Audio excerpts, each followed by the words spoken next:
Crypto products and NFTs are unregulated and can be highly risky. There may be no regulatory recourse for any loss from such transactions.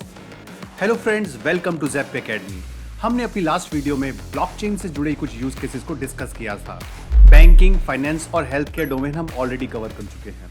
अपनी इस video में हम कुछ और domains के बारे में डिस्कस करेंगे, जैसे कि supply chain, entertainment, real estate, digital identity जैसे डोमेन।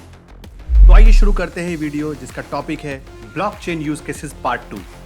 अगर बात करें सप्लाई चेन मॉनिटरिंग की, तो ये समझना जरूरी है कि हमारे रोजमर्रा का सामान, अन्न से लेकर बड़े बड़े उद्योगों के लिए रॉ मटेरियल की पूर्ति सप्लाई चेन पर ही निर्भर होती है, क्योंकि जरूरत की हर वस्तु का प्रोडक्शन लोकल नहीं होता। पूरी दुनिया की सप्लाई चेन में सबसे बड़ा पार्ट होता है शिपिंग इंडस्ट्री का। शिपिंग इंडस्ट्री की सबसे बड़ी समस्या है डिलीवरी की ट्रैकिंग और डिलीवरी हो जाने के बाद सही समय पर उसका पेमेंट हो जाना। शिपिंग इंडस्ट्री आज भी पेपर वर्क पर निर्भर है, और अगर दवाई और खाद्य सामग्री के विषय में देखें तो उसमें मिलावट, नकलीपन और गुणवत्ता जैसी समस्याओं से आए दिन जूझना पड़ता है। ब्लॉकचेन की मदद से सप्लाई चेन को काफी हद तक ऑटोमेट किया जा सकता है। ये पेपर को तो रिप्लेस कर ही सकता है, साथ ही IoT सेंसर्स की मदद से प्रोडक्शन से लेकर हर डिलीवरी पॉइंट और फिर फाइनल डेस्टिनेशन तक पहुंचने का पूरा रिकॉर्ड क्रमबद्ध तरीके से ब्लॉकचेन में सेव रहता है, जो कि बदला भी नहीं जा सकता। सही मायने में ब्लॉकचेन सप्लाई चेन मैनेजमेंट के लिए एक वरदान साबित हुआ है। प्रोड्यूसर्स, सप्लायर्स, ट्रेडर्स और कंज्यूमर्स को एक ऐसा ट्रांसपेरेंट सिस्टम मिल गया है जहां पर कि सामान के लेन देन को रियल टाइम ट्रैक करके भुगतान को जल्द से जल्द करना संभव हो गया है। चलिए अब बात कर लेते हैं एंटरटेनमेंट इंडस्ट्री की। आपको जानकर हैरानी होगी कि किसी भी सॉन्ग की कमाई का सिर्फ 10 से 20% हिस्सा ही उस सिंगर को मिलता है। बाकी सब बिचौलियों में बट जाता है, क्योंकि बड़े म्यूजिक प्रोडक्शन हाउस पहले सॉन्ग को रिकॉर्ड करवाते हैं, उसके बाद डिस्ट्रीब्यूटर्स उसे आगे बांटते हैं। साथ ही म्यूजिक स्ट्रीमिंग ऐप फाइनली किसी गाने को किसी सुनने वाले तक पहुंचाती है। और ये समस्या सिर्फ सॉन्ग्स तक ही सीमित नहीं है। कभी कभी तो इंटेलेक्चुअल प्रॉपर्टी का रजिस्ट्रेशन ना होने की वजह से असली आर्टिस्ट को उसकी आर्ट का श्रेय तक नहीं मिलता। लेकिन अब कुछ ब्लॉकचेन आधारित प्लेटफॉर्म्स आ गए हैं जहां पर आर्टिस्ट अपनी आर्ट डायरेक्टली सेल कर सकता है। ये प्लेटफॉर्म स्मार्ट कॉन्ट्रैक्ट की मदद से खरीदी गई आर्ट का ज्यादातर हिस्सा आर्टिस्ट को डायरेक्टली पे करते हैं। ब्लॉकचेन बेस्ड प्लेटफॉर्म की मदद से आर्टिस्ट और यूजर्स दोनों का ही फायदा है।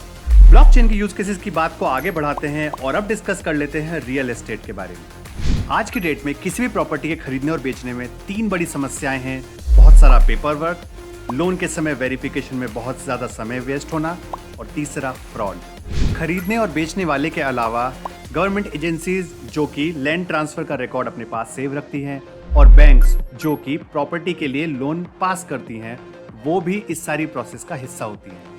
इसके अलावा इनलीगल ट्रांसफर्स को रोकने के लिए इनकम टैक्स डिपार्टमेंट जैसे रेगुलेटर्स भी इन रिकॉर्ड्स में इंटरेस्टेड हो सकते हैं। अगर ये सभी किरदार किसी ब्लॉकचेन नेटवर्क का हिस्सा बनकर लेन देन करें तो एक इम्यूटेबल, ट्रांसपेरेंट और एफिशिएंट सिस्टम द्वारा कॉस्ट को कम और फ्रॉड को भी कम किया जा सकता है। इसके अलावा अगर असेट को डिजिटल टोकन से जोड़ दिया जाए, यानी कि टोकनाइज कर दिया जाए, तो ये एक से ज्यादा इन्वेस्टर में आसानी से बांटी जा सकती है। कोई भी एसेट सिर्फ लोकल लेवल पर ही नहीं बल्कि ग्लोबल लेवल पर भी बेची जा सकती है। हम अपनी आने वाली वीडियोस में टोकनाइजेशन के बारे में और भी डिटेल में बात करेंगे। फिलहाल डिजिटल आइडेंटिटी की फील्ड में ब्लॉकचेन के क्या क्या यूज केसेस बन सकते हैं, उनके बारे में बात कर लेते हैं। हर देश अपने सिटीजन्स को किसी न किसी तरह से आइडेंटिफाई करता है। इसी तरह कंपनीज अपने एम्प्लॉयज को और बैंक्स अपने कस्टमर को किसी न किसी पहचान से जानता है। भारत ने अपने नागरिकों को आधार कार्ड देकर विश्व का सबसे बड़ा आइडेंटिटी रिकॉर्ड बना रखा है।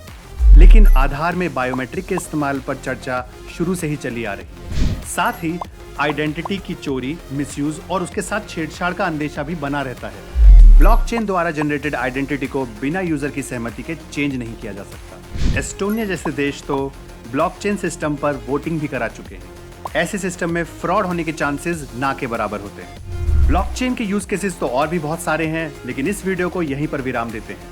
ज़ैप एकेडमी के साथ जुड़े रहने के लिए आप सभी का धन्यवाद। Crypto products and NFTs are unregulated and can be highly risky. There may be no regulatory recourse for any loss from such transactions.